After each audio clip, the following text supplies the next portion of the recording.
Alright, so I listened to the 45-minute speech Bernie Sanders gave yesterday, so you don't have to. It was a long one, and obviously I cannot address every single point, but I do have a bit to say about it, so let's just jump right in. At one point, Sanders is criticizing Trump for his cozy behavior with some terrible world leaders, and to some extent, I do agree, especially Duterte, for example, in the Philippines. I mean, talk about an absolute psycho. And Trump has said some nice things about him. But what bugs me is that Bernie Sanders is saying this as if he didn't spend his honeymoon in Russia singing with his comrades while people were suffering, while freedoms were an absolute joke. Furthermore, Sanders has many glowing words to say about Venezuela while Chavez was walking around streets, pointing to businesses, telling his henchmen to expropriate it, basically stealing whatever he wanted to for the state. And didn't Sanders also have glowing words about Cuba as well, while people were immiserated and suffering? And Sanders thought maybe their style is something we could bring here. Sanders has been dead wrong about and has had positive things to say about vile human beings and wicked governments. So where exactly does he get off thinking anyone should trust the sincerity in his condemnation of despotic regimes? He seems to be a big fan, so spare me. But I'll be honest, that was just a small little thing compared to everything else in this speech. So moving on, next on the list is Bernie Sanders' repeated use of the words unfettered capitalism, which was then generally followed by all the problems we have in the US caused by it.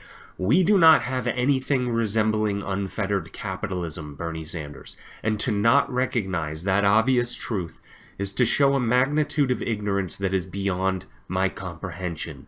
Given the gargantuan governmental regulatory agencies we have, the obscene number of alphabet soup agencies we have, the absurd number of laws we have on the books, which number in the hundreds of thousands, and that Federal Register with tens of thousands of pages in it, or how about the Federal Reserve, which is a central command station for our currency, our interest rates, and nearly all of our banking system, and it just so happens to be the fifth plank in the Communist Manifesto. How do we have unfettered capitalism? How about the raw power and influence government has, so much so that it's able to dole out favors to well-connected businesses? And Bernie Sanders has the audacity to describe the U.S. as unfettered capitalism. Give me a break. But furthermore, later on in his speech, Bernie Sanders criticized bankers for being in favor of corporate socialism, considering they took hundreds of billions in bailout money. Now that's a fair point, but do I need to point out how that is just one small reason, those hundreds of billions of dollars, why we are not under unfettered capitalism? It's odd because he says unfettered capitalism, and then he gets a perfect example of why we are not unfettered capitalism. Well, he gives a perfect example how we are antithetical to anything remotely resembling free market capitalism much of the time in many of our industries. You see, words have meanings, so let me show you some. Capitalism means an economic and political system in which a country's trade and industry are controlled by private owners for profit rather than by the state. Rather than by the state is a very important part to remember. Now, the word unfettered means release from restraint or inhibition. So putting those two words together means that the state is nowhere to be found. Couldn't possibly be further from the truth, even if you're using those terms in an exaggerated sense, right? I realize Sanders knows we don't live in an anarcho-capitalist society, but even using the term unfettered capitalism to just get a point across is delusional from almost every angle. So now, I'm going to go through a few of the things that he listed off in his speech in his Economic Bill of Rights, of which he posted a little thing on Twitter listing them off. Now first off, affordable housing. This is an interesting one to me, considering Sanders mentioned the 2008 crash in his speech, which was directly caused by government intrusion into the housing industry to get affordable housing to people. Government creates a situation in which loans are given out like bottomless shrimp. All of a sudden people are in houses they can't afford, but because everything is being bought up, prices are being bid up to ridiculous and unsustainable levels, People think it's a great situation and government has done something noble, until reality eventually sets in.